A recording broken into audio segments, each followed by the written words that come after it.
John Doe Radio. My God, it's fun. John Doe. JDR News Live. The human brain is made for thinking, not pubic experiment. It's hardly a tinker toy or experimenting. It's not pubic with drugs. Why do we talk about marijuana? It's the single biggest drug that is a source of some confusion. This is really about educating the public about the fact that marijuana is a less harmful drug. Marijuana, that's to get high. You can be as high as you want. The prohibition of marijuana over the last 71 years has not actually prevented you from using marijuana. You feel weak. Closer to winning the war on drugs. I do believe there have been some successes. We will never arrest our way out of this problem.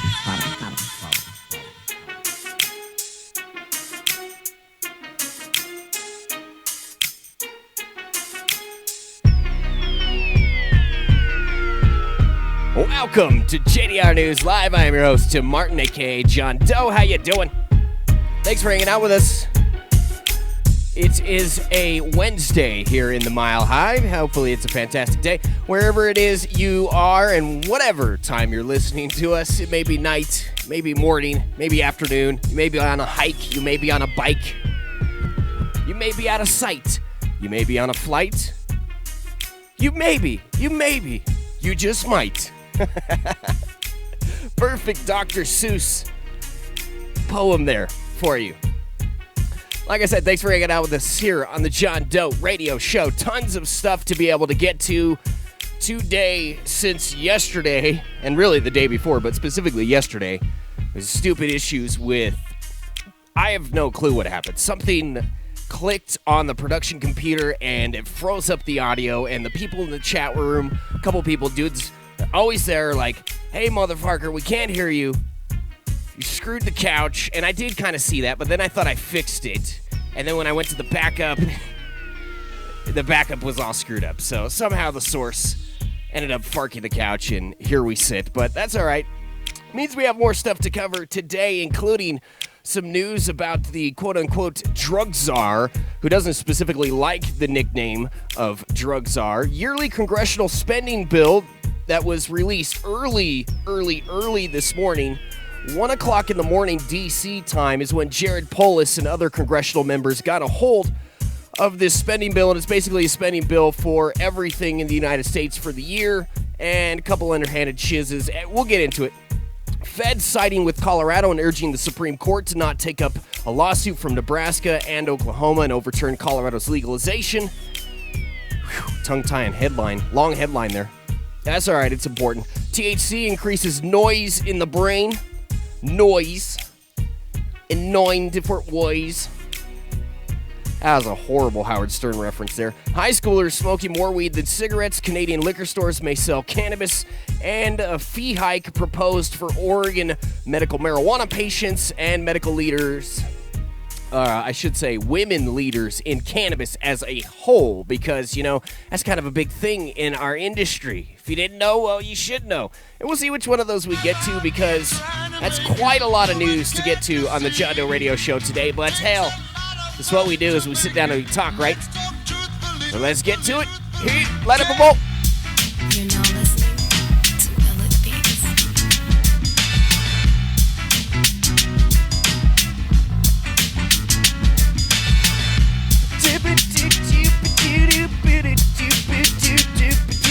Big thanks to the sponsors here at the JDR, specifically the one and only USA Cannabis Consulting, our fantastic friends over there. See, check that little graphic I got right there. You can move it around and float it. Ooh. The people listening to the podcast, which is the majority, 99.9%, have no clue what I'm explaining right now, and they're like, dude, you're alienating us. Don't do that. Anyway, check out USA Cannabis Consulting, usacannabis.consulting. Fantastic folks over there can help you navigate your way through the cannabis industry if you'd like to get licensed, if you need to have a product branded, if you need to have some sort of construction with your facility, say it's a lab or the front end, whatever. If you have questions about licensing, if you have questions about the industry, wherever it may be, not just here in Colorado, holler at them, tell them the JDR sent you. Kyle Allen and the folks over there will take care of you. usacannabis.consulting. You heard it right here on the JDR. It's the place to go. Also, big thanks to our good friends over at Your Graphics, URGR. Other side. I was pointing to the wrong side. Here, no, I'm just not going to point. I'd be a horrible weather person, you know? Because the weather people got to, like, look at that screen over here and be like, there's a front coming down from the East Coast and heading towards the west, and it looks like it's going to collide with this pressure label right here and underscore here and create an updraft. And do you see how horrible I was at just pointing things out there? It'd be like, this dude has some sort of disability, it seems like, where he can't control his... Never mind. Check out your graphics. Fantastic people can do some awesome work for you. If you need to have some web design done, you need to have some sort of graphic created, your graphics online on Facebook, URGRAFIX, underneath our John Doe Radio page, Facebook friends, and my Facebook friends, Jessica Trim. Holler at her. And also, last but not least, big thanks to our folks over at WeedBiz, over here, this side, weedbiz.net. Those guys are awesome. And you listen to our show on podcast form because of these guys over at weedbiz.net. So check them out. They also got a section up at the top. It's the website, the whole website's kind of like a Southern news website. All sorts of news, but they focus a lot on Southern news. So go there if you'd like to learn more about that. Plus, they have these Canapod on there that you can click on at the menu up top and check those out. So if you're looking for something fantastic to grow in your business, need a professional solution, they can help take care of it for you. It's all right. It's all right. Weedbiz.net. Let's get rid of that. Boom, boom, boom. I got all fancy. I got some sort of inspiration today because I was watching the Adam Dunn Show on AdamDunnShow.com, which happens every Wednesday around 1 o'clock. You can follow them on their website, or you can follow them on live stream, or go on a Facebook page at the Adam Dunn Show. And they have like a little group on there where you can talk and discuss the topics on the Adam Dunn Show. It's a fantastic show, and especially if you're looking for news about growing, specifically growing, like what substrates to use, all that other good stuff, genetics, giveaways for genetics. Fantastic place. Very good friends of mine over there. So holler at them. But Mitch did the broadcast on his own today, which is quite a feat for Mitch to be able to do. And I was actually quite proud of him to watch him pull it off as he did. And understandably, a few hiccups here and there. I would like to hear Jim Freer. Is that how you say his last name? Freer? Free? I don't know when it's not like we haven't had him on the show before, and I should freaking know this type of situation. Maybe we could get him on JDR too, because he's an awesome chemist, knows what he's talking about in a lot of things related to cannabis, and especially with all these terpene talks and rosins and all this stuff. It's good to get somebody on, and it's good to talk with somebody that is versed in the science of things, because otherwise you're just kind of spouting off like I do right here every day for you on the John Doe Radio Show. But it was fantastic, and maybe they'll get him on again because the recording wasn't the greatest. But Mitch was pulling off great, so I got the idea of adding some of these graphics to our shiz here. I figure if the people on Twitch that video game and broadcast on their video games and all that, of course they have a ton of time to sit there and fiddle with things. And if you haven't seen the Twitch video game broadcast that some of these people have, holy guacamole. Fantastic graphics, crazy interaction. Thing is going bling left and right because people are... Anyways, so I'm like, dude, you got to step your game up. You just got it. All right, first thing I got for you guys here today.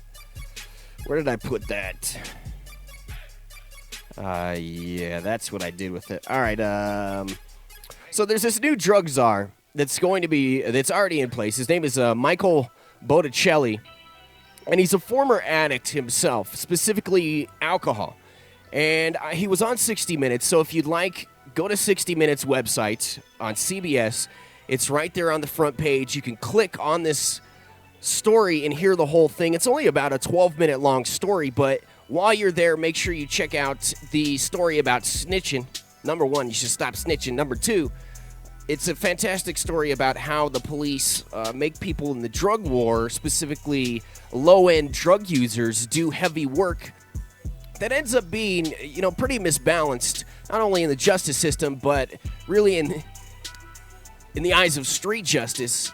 Something that could get you killed, or something that, if you're being busted for a little bit of marijuana or for some other small amount of drugs, and you live in a super conservative state that doesn't want you to even have anything and is going to crunch down on you as hard as you can, or as hard as they can. Some of these stories, I can't even fathom them happening because they don't happen here in Colorado as far as I know. Like Rachel Hoffman, which years ago when we were doing JDR, we brought up this story when it happened, and she was murdered because she had done a drug bust, and the people she was doing the drug bust with found out that she was an informant because they found the wire on her. So they shot her and killed her. She was a college student and was just caught with some ecstasy pills and marijuana. But this police agency wanted her to go out and buy not only a gun, but like pounds of marijuana, a bunch of ecstasy. I'm not exactly sure what they wanted her to buy, but for sure it was a gun, and for sure it was more than she was busted with. And just something stupid that really you should take the decision out of the police officer's hands. I didn't snitch on anybody. I did not create a case for the for the prosecution to be able to come at me. They were offering me a misdemeanor. Oh, you could get out of this felony if you just turn somebody in and do undercover buys for us. And this wasn't. Number one, I couldn't have lived with myself if I would have done that. Two, it's just a horrible decision. You're feeding into everything that is wrong with the drug war. You're feeding into the drug war, period. And the most successful part of it is, a lot of the times, people like you and me turning each other over to the police because we're so scared. And I understand that feeling. Trust me, I went through the gamut of all those feelings when you get busted and they ask you if you want to flip on somebody. And you're facing ridiculous amount of time in your mind and something that's you've never dealt with. It's scary. It's crazy. But you should take that option away from them, first of all. Second of all, the system's got to be checked. Fortunately, though, we got this Michael Botticelli cat that's coming into office. And him being a former addict, he's pushing the whole stance of addiction is a illness. And it's a disease that, changes people's mental chemistry. It changes the way that they think. It changes the way that they are, the way that they function. And the talking, you've really got to go listen to this.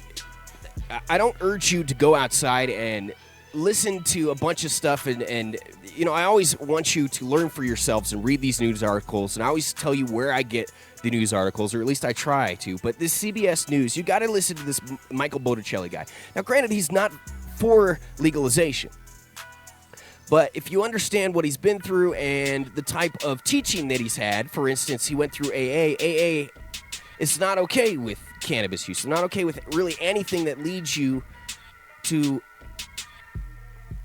not being sober, super coffee and super cigarettes. That's it. That's the AA way, man. If you've ever been to an AA meeting, that's when you walk in, there's tons of coffee being passed around, and there's tons of people smoking out front cigarettes. The lesser of evils, and I've been through it. I understand that also. But at the same time, I don't believe that cannabis is one of those situations that I think you could use cannabis and not fall off. Because when you talk about toxicity and addiction levels and harm relation, which is something we need to be talking about more, and this guy's going to bring this in for us to talk about a little bit more, cannabis is not on the same level as those other things. It's important to have that discussion. But here's him talking about, and this is a part of the interview, as I mentioned, with the CBS 60 Minutes interview, that he kind of almost starts to break up at the very beginning when he talks here, and it almost hit me. Almost made me kind of break up and shizzle. But dude's asking him what it was like at his first meeting. First meeting.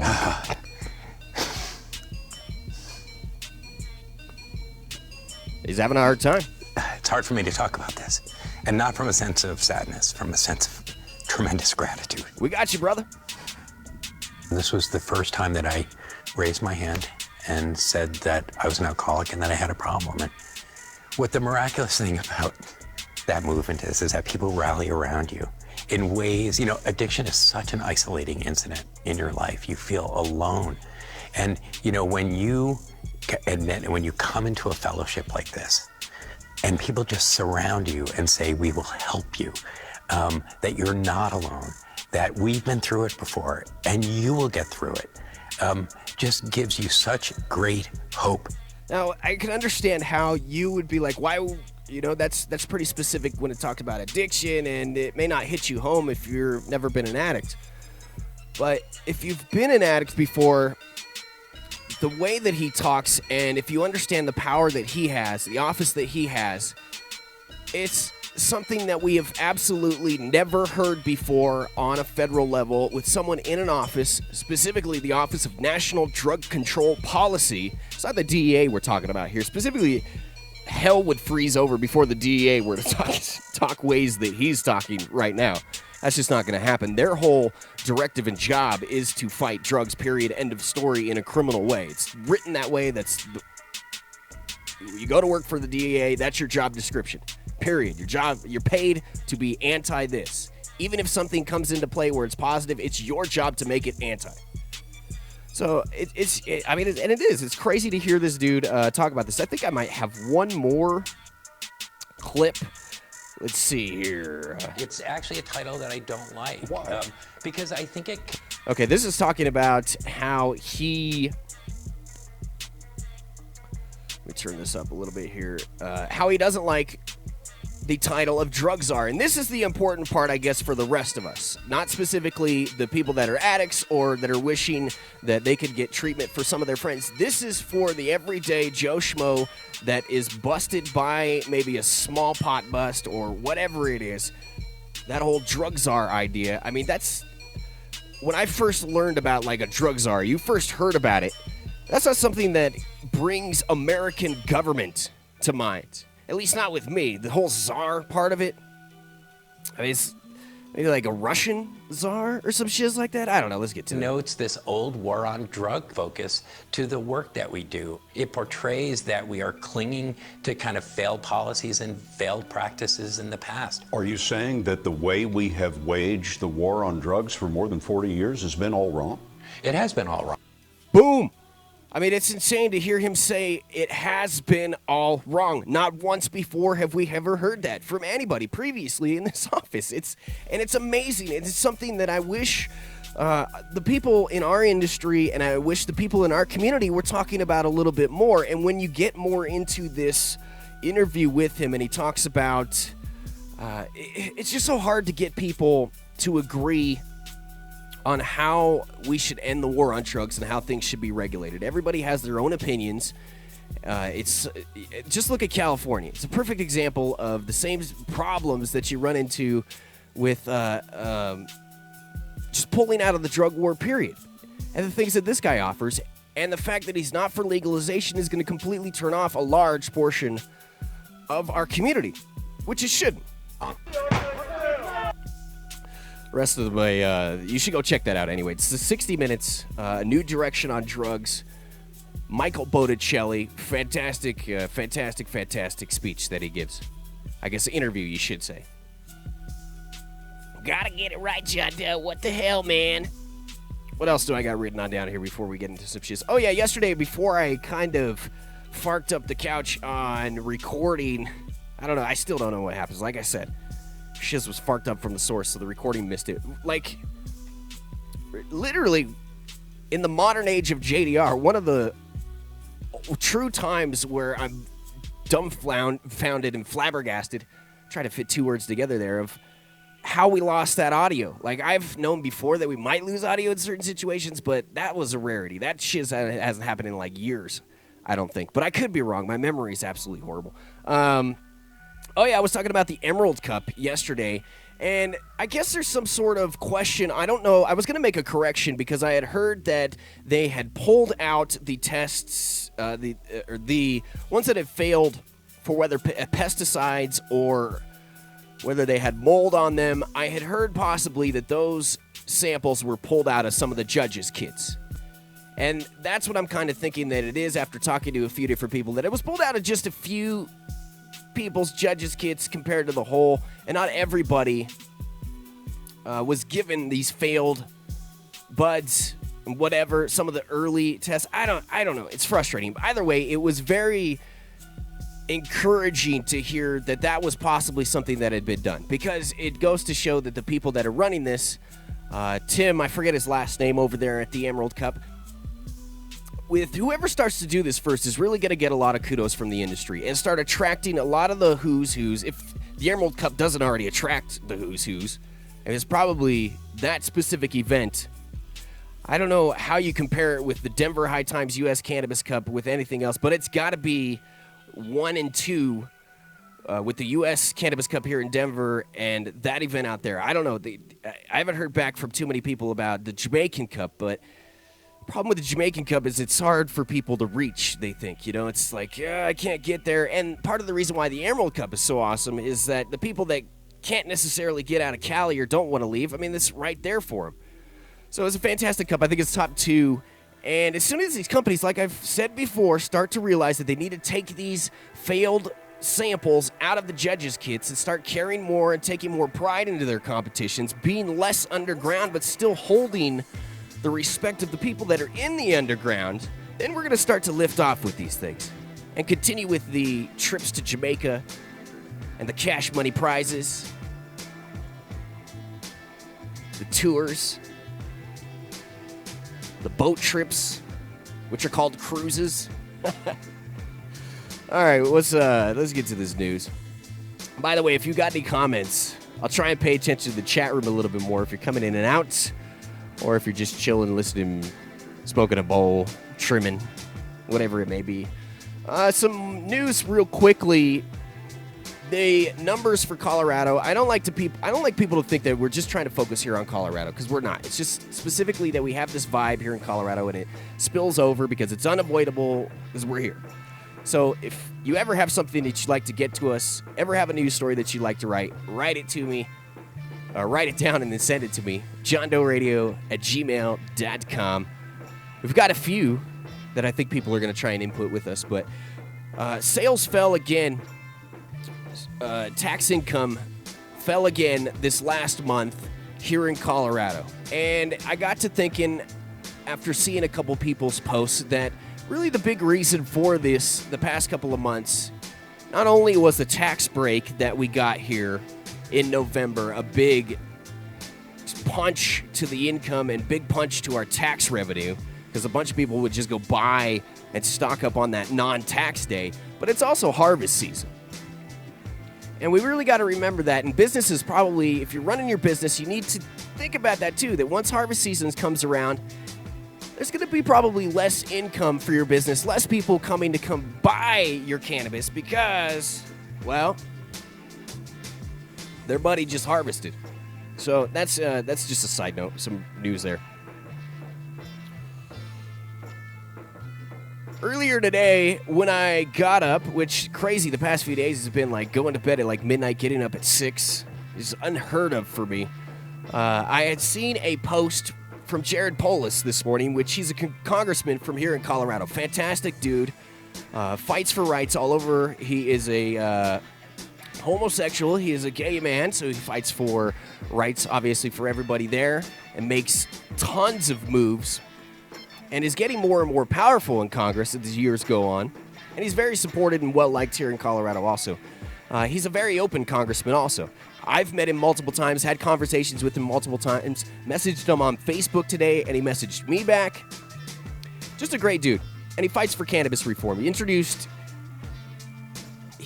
A bunch of people say that Bernie Sanders was the first to introduce this bill that would eliminate all penalties for cannabis. You've heard about it last month, whatever. But Jared Polis was actually the first one to introduce this specific bill last year. And in it, anyway, that's neither here nor there. We don't need to talk about that. This omnibus bill that just came out today was released at 1 o'clock this morning. And one of the craziest things with this, not to get into politics too much, is that it had the bill was to be voted on today.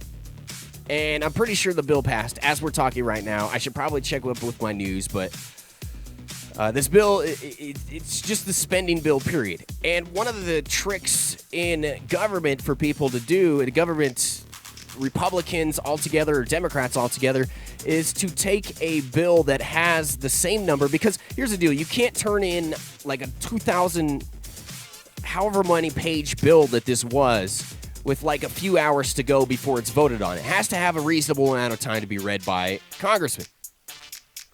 And that's just the rule. But there's obviously this is the government we're talking about, so there's loopholes. So this bill today was introduced with the same bill number as a previous bill, so it's backdated. And a legitimate bill to be introduced follows all the guidelines, and then the same bill's introduced with the same number, and then the Republicans came in later and just redacted the entire bill, crossed it out, and said, this is now what this bill is. And it also has, like, you know, support for the veterans and give them all of our money and everything that we can because they're awesome type of bill. And if you vote against it, you suck and you're anti-American.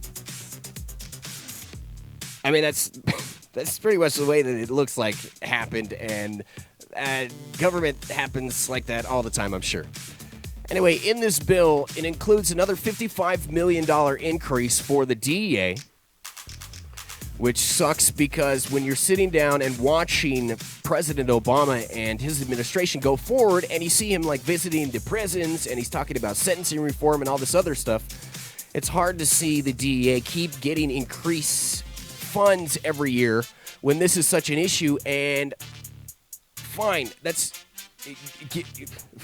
we're going to give them money, can we at least have a conversation about it, finally?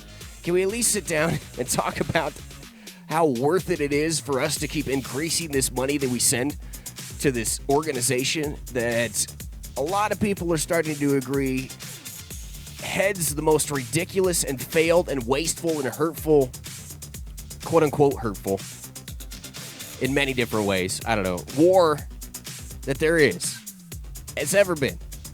I mean, you could seriously argue, maybe not, I don't know, that's putting it up like against the Holocaust and other things. It's maybe a ridiculous and possibly ignorant statement to make.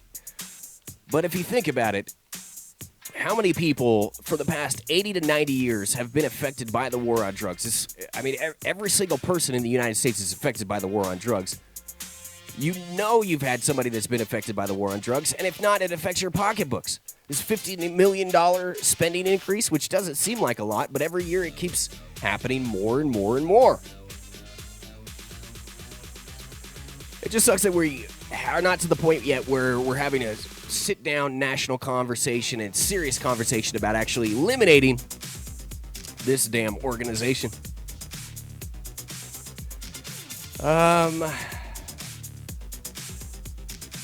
It also keeps funding for the government to... Well, let's just read the news story here. Pot advocates are sputtering in the fight to legalize marijuana. Lawmakers extended protections for medical marijuana patients, but declined to adopt any further pot measures. Yeah, this bill went into law. They did vote on it. As part of a $1.9 trillion government spending bill for 2016 unveiled early Wednesday, the Justice Department would be prohibited from prosecuting people who are following their state medical marijuana and hemp research laws. These provisions were first included in this year's government funding bill. However, provisions failed that would have granted pot shops access to banks and allowed doctors at the Department of Veteran Affairs to recommend medical marijuana to soldiers. Furthermore, lawmakers will continue to block Washington, D.C. from regulating pot. Yeah, that was the other one that I had. I didn't write that down in my notes. That's another situation that we should explain. Let me finish this story because there's only a few lines in a quote. Marijuana advocates say the next step is for Congress to pass standalone legislation protecting pot. And that's that bill that we talked about with Bernie Sanders and Jared Polis had introduced before that eliminates all penalties for cannabis. And really, that bill is to introduce a huge conversation. It's not like we're not having that conversation in certain states, but it needs to happen on a federal level a little bit more seriously. And as we push that on a local level, then it'll become a serious topic as these representatives become more and more apt to fight for our rights when it comes to cannabis. We just need more states to get on board with us. That's the big thing. While marijuana was once treated like a dangerous third rail by most elected officials, which is basically saying what I just said right here, the inclusion of those provisions demonstrates how it has become now a mainstream issue at the forefront of American politics and policy making, said Tom Angel, chairman of Marijuana Majority. Now, an interesting part about this, like I said, is the Washington, D.C. being denied legalization. And Washington, D.C.'s mayor, I forget her name, but she said before that she would implement legalization whether Congress okayed it or not. And if you don't know, any law that's voted on in D.C. has to be okayed through Congress. And they're usually all the laws are usually okayed in this specific bill that we're talking about here. So it's written out, yes, this should pass. No, we don't agree with this. It's not going into, because D.C.'s not a state. It operates a little bit differently than anywhere else here in the whole country. And even though Washington, D.C. had the highest approval ratings for both medical marijuana and legalization throughout the entire country by a landslide, I mean, it's fucking insane. Almost like 70% approval at the ballot. That's not in a poll or anything like that. That's people voting. So it's frustrating to see that Congress specifically wrote in this bill that they are not going to allow Washington, D.C. to legalize. And it took 10 years for Congress to okay through one of these bills for medical marijuana to go through in Washington, D.C. And they finally did that. And one of the questions I specifically asked, really the only question that I asked Jared in my message is if they're going to keep attacking this in every spending bill every year. And I don't think he had a lot of time to answer the other questions that I had of like, what keeps this in play in this spending bill? What other ways can this be presented in Congress to be able to be approved and for DC to get what they voted on? Because that's an interesting question, period. How else can we do this besides having it tagged on to this freaking appropriations bill every year? It's crazy, man. What's the next one we got here? Pot advocates are sputtering. We already read that one. Oh, yeah, there's a big news. We've talked about before how Oklahoma and Nebraska are suing Colorado because they say there's a ton of weed being driven across the border, and they think Colorado's cannabis law is unconstitutional. How the hell Oklahoma shouldn't be allowed into this? You should get the fuck out of this. By the way, if you are in Oklahoma, this is my PSA for you, as we do regularly here on the JDR. Public service announcement. Get the fuck out of Oklahoma. Period. End of story. You do not need to be in Oklahoma. What keeps you in Oklahoma? It's a job? I mean, there's jobs in other places. It's not like Oklahoma is the only place for a job. And it's horribly conservative when it comes to cannabis, and if you're caught with it there, they can, chop your wiener off, hang you, pile drive you at the stake. I mean, that's what I heard. Get the hell out of there. U.S. government has taken Colorado's side in a dispute with neighboring states over marijuana legalization and is urging the Supreme Court not to hear a marijuana challenge to the state's recreational cannabis laws. The responses, which were filed by the U.S. Supreme Court, were filed in the U.S. Supreme Court by the U.S. Solicitor General of the Department of Justice, came months after the court asked the top government lawyer for an opinion on the lawsuits filed by Nebraska and Oklahoma. Nebraska, I can kind of understand. I mean, they're close to us, closer. They're corn huskers. I mean, damn. The only worst you can get from Oklahoma, the damn Boomer Sooners, is the Nebraska corn huskers. Is Oklahoma the Boomers? Sooners? Yeah, I think they are. Does it matter? No. In a lawsuit directly with the nation's highest court is where they filed it in December of 2014. asking to strike down Colorado's history-making marijuana laws. The states argued the state of Colorado has created a dangerous gap in the federal drug control system. Marijuana flows from this gap into neighboring states, undermining plaintiff states' own marijuana bans, draining their treasuries, and placing stress on the criminal justice system, the lawsuit alleged. In May of 2015, the court asked the office of Solicitor General Donald Verrilli Jr. for his advice. The new brief addresses... Hold on here, I need a drink of water. So fresh. Addresses Nebraska and Oklahoma's complaint and questions its place within the Supreme Court's original jurisdiction. The motion for leave, quote, to file a bill of complaint should be denied because this is not an appropriate case for the exercise of this court's original jurisdiction. So basically, here's what the feds are saying. The motion for leave to file a bill of complaint should be denied because this is not an appropriate case for the exercise of the court's original jurisdiction. Entertaining the type of this type of dispute at issue here, essentially that one state's laws make it more likely that third parties will violate federal and state law in another state, would represent a substantial and unwarranted expansion of this court's original jurisdiction. So basically saying that states' rights are in absolute full effect, and if the feds were to come in and violate states' rights, which they do all the fucking time, but in this situation, they're actually fighting for it, for us to keep this going forward, which is huge. I mean, that's a big decision for the government to make. But saying that states' rights should be left intact and don't touch them. Get away from my dang old states' rights, bastard.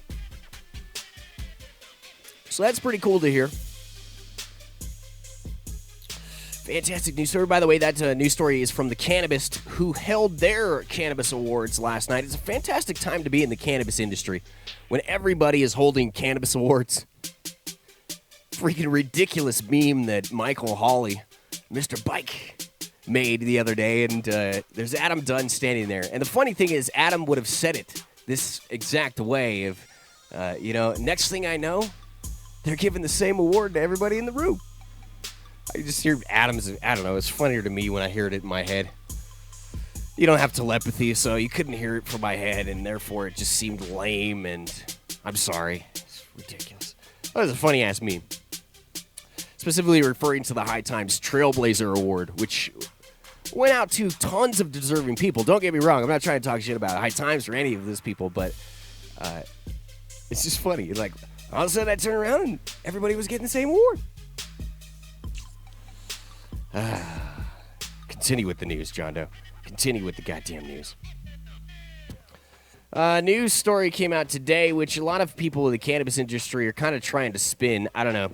Here's just the front and center down the line story from Time. Fewer students than last year think pot is harmful. More students in the 12th grade say they smoked pot every day compared to those who smoke daily cigarettes, finds a new federal report. It's the first time since a survey began in 1975 that daily marijuana use surpassed cigarettes. The Monitoring the Future survey released Wednesday shows that 6% of 12th graders used marijuana every day, about the same rate as last year, while 5.5% of seniors reported smoking cigarettes daily. That's a drop from 2014, when 6.7% of high schoolers smoked cigarettes every day.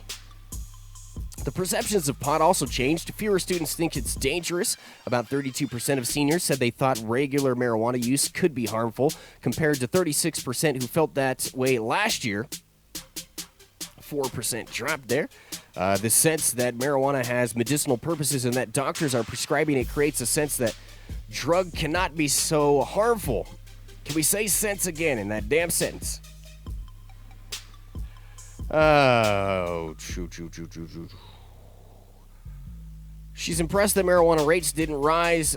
This person in this article, who, it doesn't matter. It's just this person is saying it's impressive that the rates didn't rise from 2014 after the past year's attitude and policy changes surrounding legalization of marijuana. All those factors that have led to many to predict that there would be an increase in the pattern of use of marijuana among teenagers, and we are not seeing it, she says. Still, Still, it was one of the only substances in the report that did not decline in usage. So the big thing, I mean, what people are trying to spin on this hugely is, and I'm not a person that thinks that if you're in high school you should be smoking weed. I'm not trying to say that by any means. I think the positive spin on this is people are smoking less and less cigarettes, and what they noted in the end of that last paragraph, period, end of story, is that overall, besides marijuana, every other substance has a decline. And why is that maybe happening? Is that maybe because we're being a little bit more honest in the conversation? Kids have a little bit more access to information than previous generations have. I mean, it's crazy. We actually open up and speak the truth and don't spin things and let the government lie to us and everything's not crazy harmful and you're not going to die. Cannabis isn't going to kill you. Holy cow, when that actually happened, use across the board starts to fall. I don't know. I don't know what it is. Maybe it's a stigma that it's just not cool to use. The more, I guess, we lift the chains off of everybody. I don't know. I don't understand it. I don't know what teenagers think these days. It's just good to hear that. And I would attribute it to, my spin would be that we failed at the drug war for so long that we're starting to reverse course with it and go about things a little bit differently. It's not just marijuana we're trying to legalize here with ending the drug war. I mean, that's great. We want people to be able to use cannabis, and we don't want people to be harmed for it. But at the same time, there's other aspects to this drug war we would like to end. The amount of money that goes into it, it's wasted in it, that harms people that use other drugs, when we should be spending that money on possibly opening up centers and treatment facilities, putting more money into our mental health issues that we have here in the United States and across the world. I shouldn't just say United States, in the entire world. I mean, all that money that goes into the drug war, that's where that money needs to go. That's another fight that we have. Even if you didn't want to legalize marijuana, that would still be my stance. I would be, this is a waste. We're ridiculous. What are we doing? If we need to find this money from somewhere, dig up this money, transfer money, raid somebody's chest in order to fund a program for mental health or drug abuse, we should probably do it. And the easiest place to do it and look to is the drug war. Ay, ay, ay. In addition to high school seniors, the survey also looked at attitudes and substance abuse among American students in grades 8 to 10. In each of the grades, it noted declining usage rates for cigarettes, alcohol, prescription painkillers, synthetic marijuana, and heroin, which hit a record low at 0.3% for 8th graders and 0.5% for 10th and 12th graders. That is scary to think about 8th graders using heroin. These two findings were very surprising.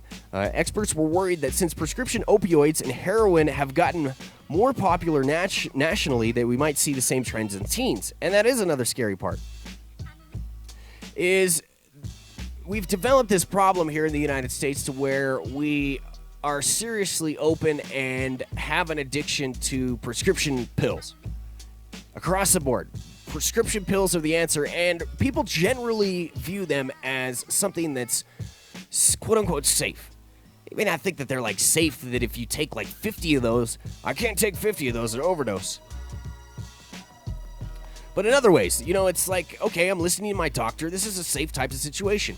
And left unchecked, that type of situation can get out of hand with some of the anti-anxiety medications out there, the painkillers, obviously, and specifically with wiggity whack. First really bad tongue twister of the day, I think. Unless I'm not paying attention. That's pretty amazing. We made it through like 45 minutes of that. Now I may have lost my place. Fark. I don't know if I'm going to dig this one up. I got the super munchies. I'm majorly hungry. Usually when I'm super hungry and I decide to brain fart, there's not enough steam in the engine to be able to bring up the damn thing that I was saying there. Maybe people listening to the chat, the loyal listeners, refresh me on what I was saying there. Anyway, oh yeah, I was talking about the damn prescription painkillers, all that craziness. The point being that I was getting to with all that is that this is becoming such a big issue, and it was such a nonchalant kind of thing that people, I'm under my doctor's care, it's not going to harm me. And these drugs are so seriously expensive to get on the street, and the more and more that they try to lock it down, the more expensive that they get, and the crazier the market becomes for them. Heroin is a percentage of the price of painkillers. If you're looking to get that same type of high, people are going to be, oh yeah, you should go get some heroin, man. You know, if I really need to fix, man, I you know where I can find some, and that's what happens. And because it's so much cheaper and a lot of times easier to find, as crazy as that is, you know, the more that they crack down on the prescription painkiller issue, we've created this monster of people that are addicts and no real place or no real solution for a lot of these people. And at least the options for a lot of these people, it takes you to decide that you don't want to do this anymore. But, you know, I really feel that generally people think that it's hopeless, that there's nothing for them to be able to do. That, you know, when you're in that hopeless stage, it takes sometimes a good program to be able to get you interested enough to be able to jump out of it. Or at least guide you along while you troll the bottom depths of the ocean and don't let you fall off too bad until you finally realize that you want to fuck this shiz, get off the couch, and do what you need to do. It's a very difficult thing to do, but when you decide to do it, it's a huge choice for yourself. Anyway, those options sometimes are not felt very fondly and not felt like they're accepted to a lot of people, and AA is fought by a lot of people. And anyway, it's just crazy. We've created this crazy monster, and so people are using now heroin because heroin is easier to find and it's a cheaper drug, but yet extremely addictive and super deadly. Craziness, man. Scary. It really is. I can't imagine if to be addicted to, well, I don't know. I don't even know exactly what I was addicted to. I was addicted to everything. I think at a certain point I was taking enough painkillers to be addicted to that and the symptoms of that. Anyway, that's a whole nother conversation. Whole nother JDR. That's for Mike to be here and remind me of things and troll. They also talked about e-cigarettes in this report, but we don't need to go into that. Hopefully, e-cigarette does not blow up in your face. That's all I'm trying to say. I'm trying to see if I want to get to this marijuana noise story. There's this report that came out in Live Science. It's a scientific research study, and they did kind of they did an article about it. And the article doesn't really go into so much detail as the study does, and when you look at previous studies and the way that they've been conducted before with people being injected with high THC. And when I say high THC, I should say pure THC. No other cannabinoids included in this mamma jamma. And I guess when you're injected with just pure THC at medium to high amounts, what we've learned and what this study basically says is people lose their shit. That's just it, basically right there. Makes you extremely uncomfortable in one way or another, uncomfortable with laughing, uncomfortable with anxiety, and this study specifically saying that it creates a ridiculous amount of noise in the brain that you can't process things, that it becomes a point to where it starts to reach descriptions of psychosis. You know, where there's so much noise and so much crazy shit going on in the brain that you can't process it, and the more stuff that it does, noise is created in your brain, the more your brain shuts down and limits your functioning, like is happening right now with me. Dear God. Oh, jump back to it, Jonathan. But I can understand. I can kind of understand how it feels like maybe you're tripping sometimes. Maybe you lose a little bit of control. Maybe you freak out a little bit. But the thing is, I don't know how many people are actually going crazy or gaining 100% psychosis off of smoking everyday regular cannabis. Even the highest of highest extracts.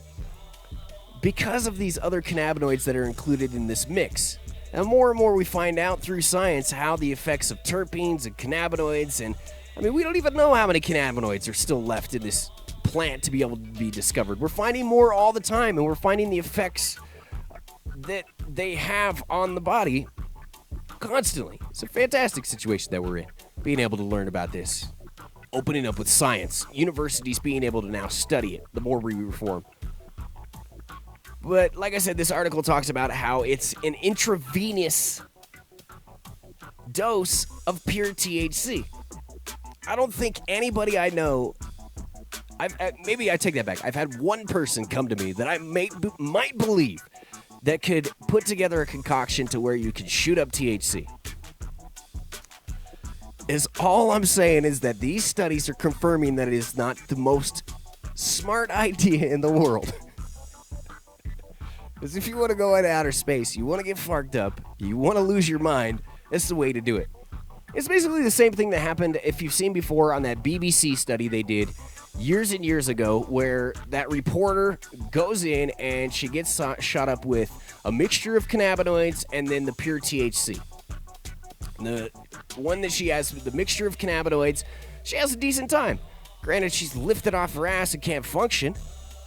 But what would you expect with somebody that's never used weed to be shot up? How the hell do you expect them to act? I mean, just give them a couch and put on the FARC sign. Do not enter sign, I should say. God. The FARC your couch sign. So anyway, my specific recommendation from this, after reading this study, is don't shoot yourself up with cannabis, and you won't go crazy. All right, a few more stories here. Something big, man, but beds have been super lame today. I don't know if it's just me or I'm feeling super laid back and chilled and, right in the cut. If I had a bowl right now, I wish I could smoke inside here. It's absolutely not possible to smoke weed inside this studio. Speaking of studio, I can't wait till we get in that brand new studio, because the things that are being talked about and the awesomeness that is going to happen once we do get in there and the people that are going to be around, it could be a game changer. I'm telling you. I don't know, it just feels chill and laid back. And let's find another one. I don't like that one. Let's find this one. This one? Fuck it. We don't have a lot of time left. Finish up these news stories. It would make a lot of sense for Ontario's government-run liquor stores to sell marijuana if the federal Liberals make good on their promise to legalize pot. Premier Kathleen Wynne said Monday, this is probably one of the most talked about subjects in cannabis right now. And it is. It's a big decision for people in Canada to make. And hopefully they're having a lot of public input on this, and Trudeau is finding these feedback in these articles as positive reinforcement for what he needs to do and how he needs to go about forming legalization. Because what would really suck, and another thing I was thinking about in Canada, because it seems like at this point that it's going to happen. I mean, it's been introduced and on the agenda for that party to get things done. It's one of the things that they want to get done right off the bat. That's what, like 40 days the dude's been in office? I mean, give him a break. Yeah, John Doe, give him a break. All I'm saying is stay on top of this mamma jamma, and you're going to get legalization. The next thing is he get a Washington state legalization? Is that going to happen in Canada? So hopefully you get a legitimate, regulated system that's going to work, and then put that system into place in a timely manner, where it's not screwed up, where there's not a lot of convolution in it, not a lot of shit that just gets muddied up and ruins the system, aka Washington State. Because it can happen. And Washington's right up there, right next to Canada. It could infect Canada. Our flapperhead friends, I'm telling you. Don't infect Canada, Washington. I kid. The new federal government throne speech earlier this month included a pledge to legalize and regulate and restrict access to marijuana, following up on a long-standing pledge by Justin Trudeau's Liberals. The Liquor Control Board of Ontario, which has 650 stores across the province and a virtual monopoly on alcohol sales, has the experience and expertise to sell legalized marijuana in a responsible way, said Wayne. Let me check something here real quick. All right, we're good. Let me get back to the story. Where was it? Liquor Control Board, 650 stores across Ontario. It makes sense to me that the liquor distribution mechanism that we have here in place, the LCBO, is very well suited to putting into place the social responsibility aspects that would need to be in place. Obviously, I don't know what the timeline is with the federal government, but it seems to me that using that distribution network of the LCBO, I think that makes a lot of sense. Again, that was, who said that? Oh, yeah, that Wynn lady that we were talking about. The LCBO said it would take direction from the province on how to proceed if the federal government follows through on legalizing recreational marijuana. Obviously, we have been monitoring the situation and its potential implications, said spokeswoman Christine Bujold.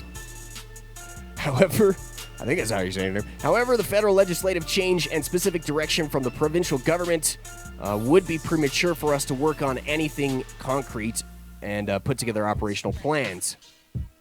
The Ontario Public Service Employees Union said in November that marijuana should be sold in LCBO stores once it's legalized. Marijuana must be a controlled substance, and no one has more experience retailing controlled substances than workers at the LCBO, said OPSEU. God, so many damn letters. President Smokey Thomas. That guy's got an awesome name. His name's Smokey Thomas. What if his nickname was Tank Engine? Smokey Thomas, the Tank Engine.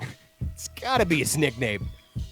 If not, we just gave it to him here on the JDR. If we ever hear of OPSEU president saying, giving a statement ever and again, we must refer to him from now on, Smokey Thomas, the Tank Engine. There needs to be, he said there needs to be regulation framework in place, including minimum age limits, ban on marketing, and a plan to prevent cannabis-impaired driving. Wynn said the provinces are considering similar options to retail marijuana through the already established distribution networks.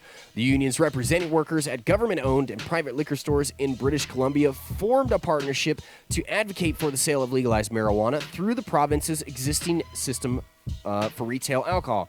The federal the federal Liberals first promised to legalize pot more than a year ago. Excuse me, indigestion there. When they were in opposition, prompting a barrage of conservative attack ads that asserted marijuana would be sold to children through corner stores. Officials say the first step in the path to legalization of marijuana will be to establish a provincial, territorial, and federal task force to hear from public health, substance abuse, and public safety experts. Recreational marijuana is now legal in blah, blah, blah, blah, blah, blah. Same thing that we talk about in every damn news story that says it's legal in Colorado, and in Washington fucked it up, and Alaska is good to go. Washington, D.C. just got denied. Pot activist Jody Emery and her husband Mark Emery, who used to be good friends of the John Doe radio show. I don't know anymore. I haven't talked to him since he got out of prison. Canada's self-styled Prince of Pot wants Prime Minister Justin Trudeau to impose a moratorium on marijuana arrests while the government develops its policy to legalize pot. That would be super dope.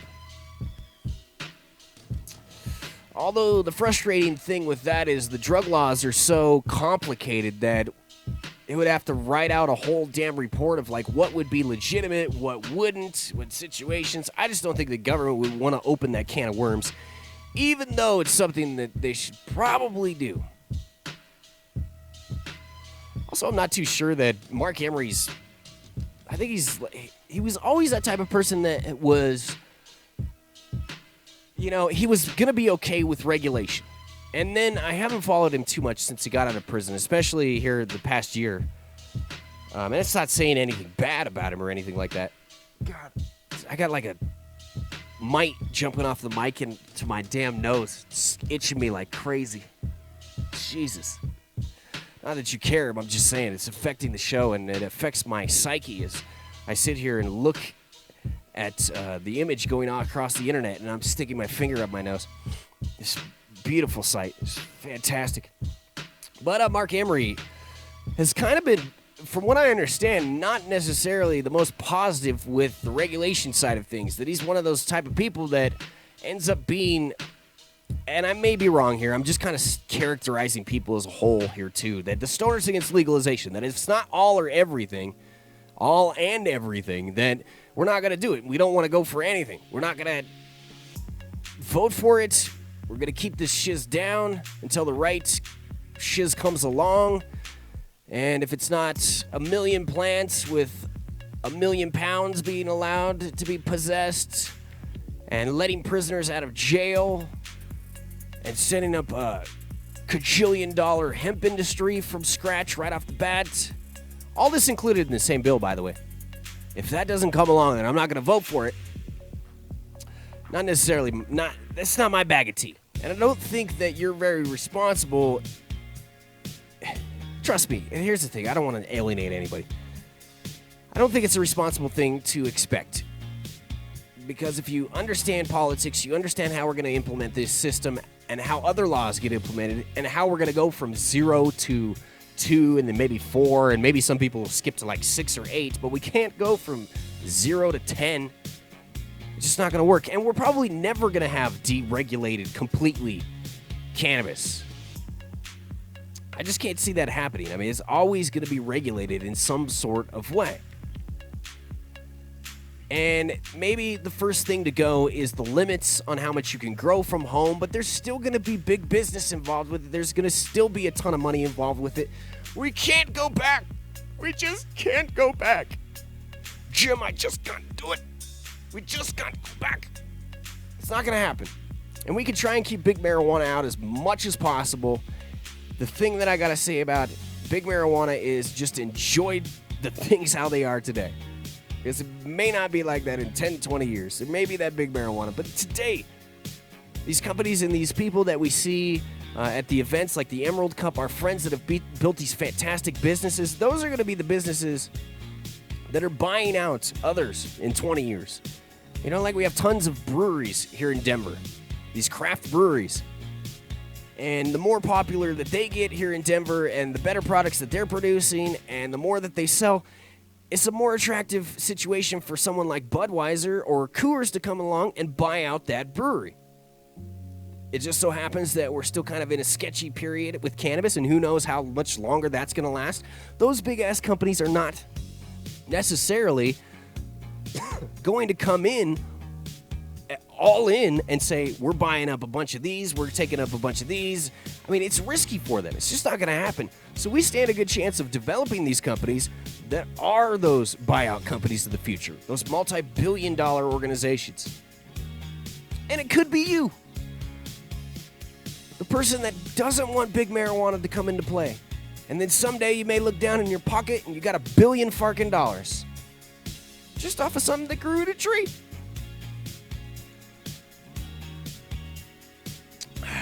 Weed buds grew in a tree, or was processed, or you put in an edible, or you sold real estate, or you sold licenses, whatever it is. I think it's the normal, everyday person that has respected cannabis for so many years and has been punished for cannabis for so many years that has that idea of how we should be doing things. And in that sense, I hate to offend that idea because it is a beautiful idea. And to be as punished and ridiculed and put through the grinder as much as people have when it comes to the drug war, it's hard to think that we wouldn't want it any other way. You know, it kind of feels like it sucks to bend at the knees with this specific situation. It sucks with the drug war. We can't be giving up. We can't be letting them have this. And it's just reality. Because on the other hand, it does. I agree with you. I want it. I want people to be punished for the wrongs that they've done in this drug war. I want people to be criminally held accountable for a lot of this shit that has gone down, a lot of the stuff that has been swept under the carpet. Will it happen? Probably someday. Criminal charges, people being held responsible for quote-unquote war crimes. And that may sound out there to say that, or something crazy opinion or whatever, but is it really? We talked about earlier that this is one of the most damaging wars that we've ever seen, it's not far out to say that, or at least, at the very least, for us to go on to record and say we were wrong. But how long is that going to take? Because going on to record and say that we were absolutely wrong involves correcting people's past and correcting the things that we've done and doing this. It's just so fucking complicated. And as much as they want to have everything in all in one, hole in one type of situation, a lot of us are just okay with meeting them in the middle. And okay with fixing the program to where here on out, your couch isn't going to get fucked. That you're not going to be screwed with the drug war. That we leave our children with something better than we have right now. Different opportunities than we have currently right now. I wouldn't want to have a kid right now, period, because this just be ridiculous for John Doe to have a kid, and that would be the most horrible thing I could probably ever think of to do with somebody right now. But not only that, but the system that we live in. Money and fighting and all this other crap. I mean, it would be amazing to see. Maybe we correct a few things and create this better world. I don't know. Maybe this. I don't know what I'm talking about here. That's getting off into other topics, philosophy, and bringing kids into the world. Not my expertise. I should not go and talk about that. All right. We're past the hour here on the John Doe Radio Show. Do we have something else I want to get to? I don't know. Yeah, let's do this one. I got another story or two in me. If you do. I mean, if you don't, you could just shut us off. It's simple as that. Don't shut us off, though. Not quite yet. God, it's hot in here. I'm sweating like a mofo. Medical marijuana growers would be subject to a $200 annual fee for every patient they grow for under a proposed bill, a proposed rule, I should say, being considered by the Oregon Health Authority. Medical marijuana growers in Oregon can grow cannabis for up to 4 patients. Under current laws, state charges $50 for every patient a grower takes on, but recent changes that expanded the health authority's oversight of production and processing prompted officials to produce the steeper fees to help cover the agency's expenses. The fee increase is estimated to boost revenue from $1.3 million to $5.2 million in the 2015 and 17 budget cycle. People who grow only for themselves will not be subject to any additional expense. The cost of obtaining an Oregon medical marijuana card is $200. That also remains the same. Oregon, along with Minnesota, New Jersey, and New Jersey, have the highest medical marijuana patient fees in the country. Though New Jersey's card is valid for 2 years, according to ProCan.org, a nonpartisan group that tracks controversial issues, blah, blah, blah, blah, blah. Oregon's proposed fee increase was discussed at a meeting Monday of the Health Authority's Rule Advisory Committee, which is in the process of drafting regulations for the medical marijuana industry as well as parts of the recreational marijuana industry, such as serving sizes. That's all they give. Such as serving sizes. The fees if finalized... ridiculous. Fees if finalized would go into effect March 1st.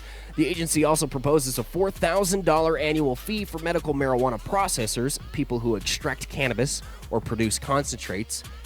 Oregon's medical marijuana patients have long complained about the cost of obtaining a card. Revenue that is used to fund the state's medical marijuana program, including dispensary regulation as well as a wide range of public health efforts, is what they've all complained about. In 2013 to the 2015 budget cycle, medical marijuana fees generated about $22.1 million.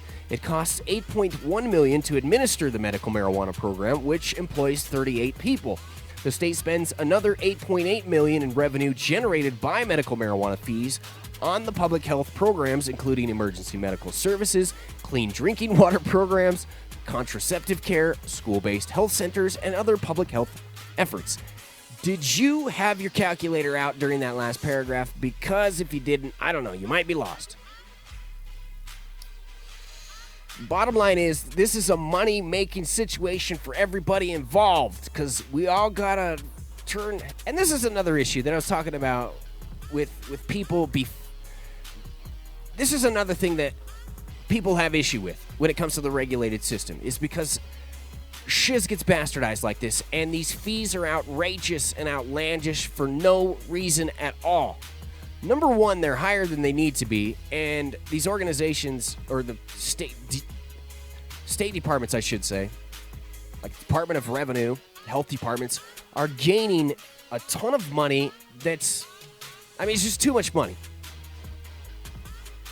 Making millions off of this. And trying to implement a system in a lot of places that just absolutely doesn't work. And all it is a front to the fear. That's the only reason why these are so high, and it's the only reason why they feel like they need to hire this many people and raise these fees is because they still feel like they need to keep a handle on cannabis, and that it's so dangerous that they have to have this many people involved in this amount of money on their budget every year. Which is ridiculous. And I can understand that why people that don't want regulation, that are all in, that's another reason why what they don't want to see. But that's fine. That's part of the system, and that's part of the whole situation that we are in here in the United States, that we correct it. We possibly meet the other side in the middle, and then from that middle, we try and fix as much as we possibly can. Now, granted, things might get worse a little bit before they get better. We have to prove possibly a little bit more before things get a little bit better. But I'd say here in Colorado, we've done a pretty decent job. There are quite a lot of things that people can get picky out. By the way, it's 7-10 mile high time in the evening.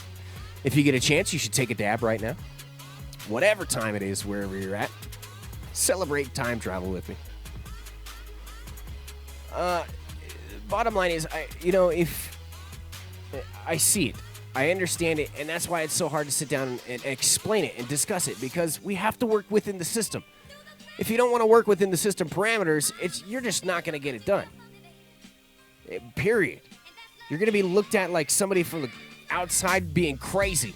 He's some stupid tree-hugging, crazy-ass hippie. You see that guy over in the corner? Fart that guy. Stupid braided bastard. Look at that wook. Because rednecks and shiz know what a wook is. Those are the type of people that you have to fight and you have to battle, you have to go against every day. And especially in this system, in conservative politics, it's a bunch of crap. Sit there and have people spill their hearts out all day long in hearings. Congressional hearings.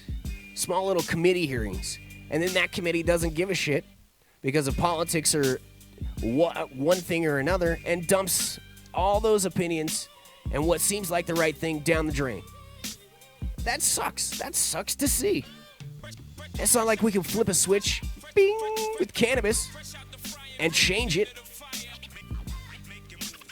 and say, hey, that's not going to happen. Cannabis is going to be different. Our job is to fight and say we're not going to be treated like that. Not to just expect it we're not going to be given. It's not going to be handed to us, that's for sure. 0 to 10. Anyway, there's a lot of... I could get a lot of heat for as much as I do. It's one of those situations where the less you say, the more you say. I think I got part of my beard in my mouth there. Where was I at? Agency, we got past the calculator part. Agency said the medical marijuana budget, which started with a beginning balance, carried over some of the funds into the 2015-17 budget cycle to cover public health initiatives outside of the medical marijuana program. In setting new fees for growers, Andre Arso, I don't know how you say his last name. I don't know how to say anybody's fucking name. All right, I admit it. Manager of the Health Authority's medical marijuana section said the agency took into consideration the potential shift of patients and dispensaries away from medical cannabis into the state's regulated recreational program. He said the agency conservatively estimates that 40% of dispensaries will transition to the recreational market. The state collects $4,000 a year from dispensaries. Oregon is the home of 334 registered dispensaries, according to the state. We may lose a significant amount of revenue from dispensaries. At the same time, agency prepares for the possible decline in medical marijuana participation. It will be responsible for at least some regulation of production for the first time since Oregonians voted medical marijuana in 1998. Growers producing for dispensary market are subject to new production limits, record-keeping requirements, and potential inspections by state regulators. The medical marijuana program may add more employees depending on how many growers and dispensaries end up in the medical marijuana program and fall under the new rules. A longtime medical marijuana grower said he worries that the health authority plans to spike fees to discourage participation in the medical program. He says patients will bear the cost of any fee increase and many can't afford to pay more. Oh, man. My nose is bugging the shiz out of me right now. I need to go dip my head in like under a bunch of water and just blow. Which is probably not something that you really needed to have an image in your head of or even hear to be described, but, you know, it's the John Doe Radio Show. Oh, all right. Anyway, that story's done. I also have a story which I'll get to tomorrow about women and the industry. And this was something that came out, a story back in August. But I think it's important. I had a discussion with somebody earlier, and I ran across a few other discussions, including one in the Adam Dunn show about that specific meme I brought up earlier, because there was a little bit of a booty in that meme. And by a little bit of a booty, I mean there was a big booty in that meme. And a conversation came about women in cannabis. And something that I think a lot of people are aware of, or becoming more and more aware of, is that the leaders in this cannabis industry, and specifically business owners, are a lot more heavy on the female side, not like their weight or anything, but heavy on the side of them being the owners, of being females in industry, than a lot more than other industries, which is great. It's fantastic. The timing of our industry and all this. Anyway, I'll read this article about it tomorrow because it is fascinating and it's very cool, and especially when you see people. I mean, there's so many females. There's so many ladies that I could list. No. I do not want to release that from the library. Almost screwed everything up there. It's fantastic, and I could go on forever about the ladies, or the name off the ladies, I should say, that are involved in this industry that are huge leaders. But that would just take an insanely huge amount of time right now. God, I just hit the eject button. I need to go eat. That's going to do it for us today on the JDR. Hope you enjoyed an hour and 20-minute show. Hour and 17, I guess. I round up. Fark it. Let me check the chat, see if anything's said in there. Nope, just got people listening in and out. Hope you had a fantastic time with us here. We'll be back with you again tomorrow on JDR News Live. As I said, we're working on communication to try and find out when we're going to be in that brand new studio that we've been talking about here at JDR, which unlocks the achievement of Bike 2016. I would like to unlock that achievement and get him here in the studio. As soon as we can find a solid place besides right here in this little room, which basically is my room. Gotta try and have some mystique, you know. I don't want to take all the when you think of somebody being in a studio or doing a radio show, I mean, you think of a nice laid-out studio and, you know, somewhere cool to go hang out, in a recording studio where people do drugs and smoke weed, drink, and blah-da-da-da-da. I don't want to take that mystique away. So for me to tell you that I do this from my bedroom, I mean, this takes a little mystique away. We'll bring it back when Bike gets back with us here on the John Doe Radio Show, and we get back in that studio because it's going to be fun, and we're going to have so much cool stuff there. I'm already thinking of things that we can try and do and awesome bits. And the more people involved, the better things just are, period, end of story, when it comes to a media organization. Because there's lots of creative minds that need to get together and collaborate in order for something truly well put together and big, as far as like a newscast or a TV show or entertainment show, whatever it is. It takes a lot of people to pull off. You can attempt as hard as you can to get it done, but you can just only get to a certain point. I have not gotten to that point ever, and I'm not saying that I have maxed out my abilities, but when you have more people that are involved in the mix, It's easier to get there. You have a staff. Research things. Create content. All right, anyway. Thanks to Weed Biz. Big thanks to our friends over at Your Graphics. And last but not least, USA Cannabis Consulting. USA.cannabis. Or wait. Not how it goes. USACannabis.consulting. They can help you navigate through the industry. You need a friend like them. USA Cannabis Consulting. USACannabis.consulting. All right, that's going to do it. Until we meet again tomorrow, please tell our friends about the JDR. Or your friends. I'm done. That's going to do it. Light up a bowl. See ya.